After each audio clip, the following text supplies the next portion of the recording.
మిత్రులారా నమస్కారం. నేను మీ డాక్టర్ చిరుమామిళ్ళ మురళీ మనోహర్. ఈ వీడియోలో అతి ముఖ్యమైన విషయాన్ని మనం తెలుసుకోబోతున్నాం. ఇదే ఎంతోమందిని ఇబ్బంది పెడుతున్న పరిష్కారం లేని రెండు పెద్ద సమస్యలు. ఒకటి వేరికోజ్ వెయిన్స్, అలాగే సోరియాసిస్. అయితే అదృష్టవశాత్తు వీటికి ఆయుర్వేదంలో చాలా చక్కటి పరిష్కారాలు ఉన్నాయి. ఇదే మనం తెలుసుకోబోతున్నాం. మన శరీరం సముద్రంలోని అలల మాదిరి నిరంతరం కదలికలతో ఉంటుంది. ప్రతి కణంలోకి కూడా ప్రాణవాయువు పరుగులు తీస్తూ ఉంటుంది. ప్రతి అవయవము ఊపిరి పీల్చుకుంటుంది. కానీ జీవనశైలిలో ఉండేటువంటి కొన్ని మార్పుల వల్ల ఈ కదలిక మందగిస్తుంది. మన శరీరమే మనకు పంపే హెచ్చరికలని మనం నిర్లక్ష్యం చేస్తున్నాం. కొన్నిసార్లు కాళ్ళ మీద ఉబ్బినటువంటి సిరలు, మరికొన్నిసార్లు చర్మం మీద పొరలుగా ఏర్పడేటువంటి పులుసులు, ఇవన్నీ అంతర్గత ఆరోగ్యం క్షీణించింది అని చెప్పేటటువంటి సంకేతాలు. మనకు తెలియకుండానే మన శరీరం లోపల నిశ్శబ్ద పోరాటం జరుగుతూ ఉంటుంది. మనం నిర్లక్ష్యం చేస్తున్నాం. మన నిర్లక్ష్యం మనల్ని అగాధంలోకి నెట్టేస్తుంది. ఇక అపరిష్కృతంగా ఈ సమస్యలు మారిపోతాయి. అయితే నిరాశపడాల్సిన అవసరం లేదు. మనకి మార్గదర్శనం చేయడానికి భారతీయ సాంప్రదాయ వైద్య విధానాలు మనకి ఎప్పుడు కూడా వెన్నంటుంటున్నాయి. మన పూర్వీకులు అందించినటువంటి ఆయుర్వేద జ్ఞానం ఇప్పుడు మన ఇంట్లోని పదార్థాల సాయంతో మనకు పరిష్కారాన్ని చూపిస్తుంది. అనేక ఆరోగ్య సమస్యలకు విరుగుడి కింద ఈ ఇంటి పదార్థాలు సహాయపడతాయి. ముందుగా మనం చెప్పుకోవాల్సింది వేరికోజ్ వెయిన్స్ గురించి. ఒక్క ముక్కలో చెప్పాలంటే సిరల పరుగు ఆగిపోతే ప్రమాదం అని వీటి గురించి చెప్పాలి. మన శరీరంలో రక్తం ఒక నదిలాగా ప్రవహిస్తూ ఉంటుంది. ఆ ప్రవాహం గుండె నుంచి శరీర భాగాల వైపు, మళ్ళీ శరీర భాగాల నుంచి గుండె వైపు సాగుతుంది.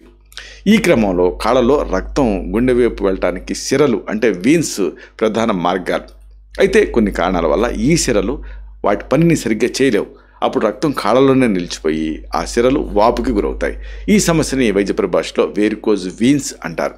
ఇది మగవాళ్ళలో ఎక్కువ కనిపిస్తుంది, అయితే మహిళల్లో రాదని కాదు.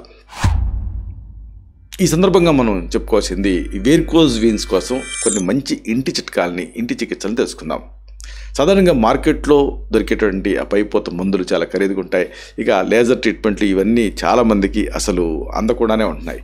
అయితే మన ఇంటి వంట లేకపోతే మన వంటగదిలోనే దీనికి పరిష్కారాలు ఉన్నాయి. 3 దివ్యమైనటువంటి ఔషధాలతోటి వేరికోజ్ వెయిన్స్ సమస్యని తగ్గించుకోవచ్చు. ఏమిటివి చెప్పుకుందాం. ఒకటి నల్ల నువ్వుల పొడి, దీన్ని 30 గ్రాములు తీసుకోండి. అలాగే శొంఠి పొడి 30 గ్రాములు, మిరియాల పొడి 30 గ్రాములు తీసుకోండి. ఈ మూడింటిని కలిపి ఒక గాజు సీసాలో నిల్వ చేసుకోండి. ఉదయం 1.5 గ్రాము, సాయంత్రం 1.5 గ్రాము పొడిని ఇంటర్నల్గా తీసుకోవాలి. అంటే రోజుకి 3 గ్రాములు తీసుకోవాలి.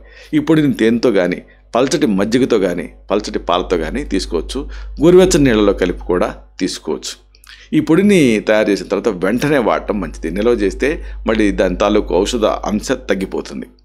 ఈ పదార్థాల్లోని శాస్త్రీయతను మనం కనుక పరిశీలిస్తే నల్ల నువ్వుల్లో లిగ్నాన్స్, అలాగే రక్త ప్రవాహాన్ని పల్చగా ఉంచేటువంటి అంశాలు ఉంటాయి. శొంఠిలో రసాయనాలు, జంజిరాల్స్, షాగాల్స్ అనేవి ఉంటాయి. ఇవి రక్తనాళాలను ఆరోగ్యం ఉంచుతాయి. ఇవి రక్త ప్రసరణ పెంచుతాయి. ఇక మిరియాల్లో పెప్పరిన్ అనేది ఉంటుంది. ఈ రసాయనం ఔషధ గుణాలు త్వరగా శరీరంలోకి అందేలాగా చేస్తుంది. అలాగే వెల్లుల్లి, ఇది కూడా అనుబంధంగా వాడుకోవచ్చు. ఇది ప్రధాన ఔషధంగా వాడితే దీంతో రక్తం పల్చగా ఉంటుంది. ఆధునిక పరిశోధనలు కూడా వెల్లుల్లిని ఈ వేరికోజ్ వెయిన్స్ సమస్యకి ఒక ప్రిస్క్రైబ్డ్ డ్రగ్ లాగా సజెస్ట్ చేస్తాయి. ఈ జ్ఞానం ఆయుర్వేద మహర్షులు వేల సంవత్సరాల క్రితమే మనకి అందించారు. ఇక ఇదే సందర్భంగా పైపోత మందుల గురించి కూడా తెలుసుకోవాలి. హింగు త్రిగుణ తైలం అనేది మీకు మార్కెట్లో దొరుకుతుంది. వేరికోజ్ వెయిన్స్ ఉన్న చోట ఈ తైలాన్ని మీరు ఆయుర్వేద మందుల షాప్ నుంచి తెచ్చుకొని లేదా ఆన్లైన్లో కూడా ఆర్డర్ పెట్టుకోవచ్చు. దీన్ని సున్నితంగా మర్దన చేసుకోవాలి. ఇది త్వరగా పనిచేసి సమస్యను తగ్గిస్తుంది. అయితే పుండ్లు ఉన్నప్పుడు దీన్ని వాడకూడదు. ఇక నిర్గుండి తైలం అనేది కూడా ఆయుర్వేదిక్ మెడిసినే. ఒకవేళ వేరికోజ్ వెయిన్స్ వల్ల పుండ్లు ఏర్పడ్డాయి అనుకోండి, అలాంటి సందర్భాల్లో ఈ నిర్గుండి తైలాన్ని పూయాలి. ఇది వావిలి ఆకు నుంచి తయారవుతుంది. ఇక మరొక ముఖ్యమైన విషయం చర్మం తాలూకు ఒక సమస్య ఏమిటంటే సోరియాసిస్. దీని గురించి ఒక ముక్కలో చెప్పాలంటే క్షీణించిన చర్మం తాలూకు పోరాటం అని చెప్పచ్చు. ఈ మధ్యకాలంలో చర్మ వ్యాధులలో చాలా మేజర్ రోల్ ఇది ఆక్రమిస్తుంది సోరియాసిస్ అనేది. ఇది లింగభేదం లేకుండా, వయసు తారతమ్యం లేకుండా పిల్లల నుంచి పెద్దవాళ్ళ వరకు ఎవరికైనా ఇది రావచ్చు. తల నుంచి కాళ్ళ వరకు శరీరంలో ఏ భాగంలోనైనా సోరియాసిస్ అనేది వ్యాప్తి చెందే అవకాశం ఉంటుంది. అయితే దీన్ని అశ్రద్ధ చేస్తే 15% కేసుల్లో కీళ్ళ నొప్పులు అంటే సోరియాటిక్ ఆర్థరైటిస్ కూడా రావచ్చు. ఈ సమస్య మరీ తీవ్రంగా ఉంటే దాన్ని ఒక తీవ్రస్థాయి సమస్య కింద కన్వర్ట్ అయిపోతుంది. కాబట్టి దీన్ని ఆదిలోనే ఎదుర్కోవటం చాలా అవసరం. సరైన ట్రీట్మెంట్ తీసుకోకపోతే నొప్పులు భరించలేని విధంగా తయారవుతాయి. అయితే ఈ సోరియాసిస్ తాలూకు అసలు కారణాలు ఏమిటి అనేది తెలుసుకోవాలి. ఆయుర్వేదం ప్రకారంగా సోరియాసిస్ని ఏకకుష్ఠం అని అంటారు. ఇది శరీరంలో ఉండే వాతాన్ని, కఫాన్ని, ఈ రెండు దోషాల తాలూకు సమతులిత మధ్య తేడాన్ని ఏర్పరచడం వల్ల వస్తుంది. సాధారణంగా చర్మ కణాలు ఒక నిర్దిష్ట వేగంతో విభజన చెందుతాయి. అయితే సోరియాసిస్ వ్యాధిలో చర్మ కణాలు త్వరగా ఎక్కువగా విభజన చెందుతాయి. దీంతో చర్మం పొడిగా మారి పొరలు పొరలుగా రాలిపోతుంది. ఈ పొట్టు కింద భాగంలో ఎర్రగా ఉండి రక్తపు బిందువులు కూడా కనిపిస్తాయి.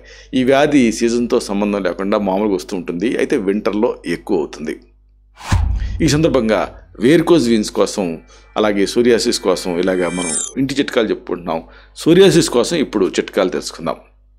సోరియాసిస్ కోసం మార్కెట్లో దొరికేటువంటి మందులు మామూలుగా ఖరీదైనవి, ప్రమాదకరమైనవి కూడా, అంటే క్యాన్సర్ స్థాయి డ్రగ్స్ ఇస్తూ ఉంటారు. అయితే ఇంట్లో తయారు చేసుకునేటువంటి 3 వస్తువుల మిశ్రమంతో అద్భుతమైన ఫలితాలు పొందవచ్చు. వీటిలో మీకు కావాల్సిన స్వచ్ఛమైన పసుపు పొడి 50 గ్రాములు, కర్పూరం 50 గ్రాములు, తులసి ఆకు పొడి 50 గ్రాములు.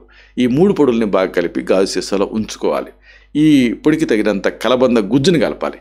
ఈ మిశ్రమం తేనెలాగా చిక్కగా ఉండాలి. ఈ లేపనాన్ని సోరియాసిస్ ఉన్న చోట సున్నితంగా అప్లై చేయాలి. 1 గంట తర్వాత గోరువెచ్చని నీళ్ళతో కడిగేసుకోవాలి. ఈ పదార్థాల్లో ఉండేటువంటి శాస్త్రీయతను కనుక మనం పరిశీలిస్తే పసుపులో కుర్కుమిన్ అనేటువంటి ఒక శక్తివంతమైన యాంటీ ఇన్ఫ్లమేటరీ, యాంటీసెప్టిక్ తత్వం ఉంటుంది. ఇక తులసిలో యూజినాల్ అని ఒకటి ఉంటుంది. అలాగే యూజినోలిక్ యాసిడ్ అనేటువంటి మరొక తత్వం కూడా ఉంటుంది. ఇవి చర్మం త్వరగా బాగుపడటానికి సహాయపడతాయి. ఈ కర్పూరం మీకు తెలుసు, క్యాంఫర్, ఇది దురదను తగ్గిస్తుంది. ఇక కలబంద, దీంట్లో ఉండేటువంటి కొన్ని అంశాలు చర్మ కణాల విభజనని అదుపు చేస్తాయి. ఇది చర్మాన్ని మృదువుగా ఉంచుతుంది. అలాగే మంట, దురద లాంటి లక్షణాలు కూడా తగ్గిస్తుంది. ఇక ఇదే సందర్భంగా సోరియాసిస్కి మార్కెట్లో దొరికే పైపోతల మందులు కూడా ఉన్నాయి. ఉదాహరణకు పిండ తైలం. సోరియాసిస్ ఉన్న చోట మంట ఎక్కువగా ఉంటే పిండ తైలాన్ని అప్లై చేయొచ్చు. అలాగే నింబాది తైలం, కరంజ తైలం. ఒకవేళ నొప్పి, దురద ఎక్కువగా ఉంటే వేప నుంచి తయారయ్యే నింబాది తైలం, అలాగే కానుగ నుంచి తయారయ్యేటటువంటి ఈ కరంజ తైలాన్ని అప్లై చేయొచ్చు. అయితే ఈ సమస్య మరీ తీవ్రంగా ఉంటే మాత్రం వైద్య సలహాతో కొన్ని ప్రత్యేకమైన ఔషధాన్ని కొన్ని నెలల పాటు వాడాల్సి ఉంటుంది. అలాగే పంచకర్మలు కూడా ఉపయోగపడతాయి. ముగింపుగా ఒక ముఖ్యమైన మాటని మీకు విన్నవించాలి. ఈ వ్యాధులకు సంబంధించి ఏ ట్రీట్మెంట్ అయినా వైద్య సలహాతోటే తీసుకోవాలి. ఇప్పుడు చెప్పుకున్నటువంటి పరిస్థితికి అనుగుణంగా ఇప్పుడు మనం చెప్పుకున్నవన్నీ గృహ చికిత్సలు, ప్రథమ చికిత్సలు. అలాగే ఇంట్లో తయారు చేసుకునేటువంటి ఈ ఔషధాలు వాడలేకపోతే మార్కెట్లో దొరికేటువంటి ఔషధాలను కూడా వాడుకోవచ్చు. అది కూడా ఏది డయాగ్నోసిస్ అనేది ముఖ్యం కాబట్టి వైద్య సలహా తీసుకోవడం ముఖ్యం. మీ శరీరం అనేది ఒక ఆలయం. అది బలహీనపడింది అనుకోండి, దాన్ని నిర్లక్ష్యం చేయకూడదు. ప్రతి బాధ ఒక హెచ్చరిక, ప్రతి నొప్పి ఒక పాఠం. ఈ కష్టం మామూలుగా తాత్కాలికమే. వేర్కోజ్ వీన్స్ కావచ్చు, సోరియాసిస్ కావచ్చు, మీ ధైర్యాన్ని ఏది కూడా దొంగలించలేదు. మీ మనోబలం బలహీనమైందనుకోండి, అప్పుడు శరీరం కూడా బలహీనపడుతుంది. అదే మళ్ళీ అనేక రోగాలకి కారణమవుతుంది. కాబట్టి మనోబలం ఎక్కువ ఉంటే అనేక రోగాల నుంచి బయటపడేలాగా చేస్తుంది. కాబట్టి మీలో ఉండేటువంటి అపారమైన శక్తిని నమ్ముకోవాలి. ఎందుకంటే చీకటి తర్వాత ఎప్పుడు వెలుగు ఉంటుంది. ఇలాంటి మరిన్ని ఇన్ఫర్మేటివ్ వీడియోస్ కోసం ఈ ఛానల్ సబ్స్క్రైబ్ చేసుకోండి. అలాగే ఈ వీడియోలు అప్లోడ్ అవడంతోనే ఆ విషయం మీకు తెలియాలనుకుంటే బెల్ బటన్ క్లిక్ చేయండి. అప్పుడు మీకు ఒక నోటిఫికేషన్ వస్తుంది. ఆ నోటిఫికేషన్ మీరు క్లిక్ చేస్తే ఆ వీడియోని మిస్ కాకుండా చూడగలుగుతారు. అలాగే ఈ వీడియో మీకు నచ్చితే లైక్ చేయండి. అప్పుడు ఇది మరింత ఎక్కువ మందికి రికమెండ్ అవుతుంది. ఈ వీడియో తనకు పర్పస్ సర్వ్ అవుతుంది. అంటే అందరికీ ఆరోగ్యం మన అభిలాష, మన ఆకాంక్ష నెరవేరుతాయి. శతం జీవ శరదో వర్ధమానః, శతం హేమంతాన్ శతం వసంతాన్. 100 శరత్తులు, 100 హేమంతాలు, 100 వసంతాలు వర్ధిల్లుతూ జీవించండి. Stay healthy, stay happy, be positive, keep smiling. Love you all. Subham.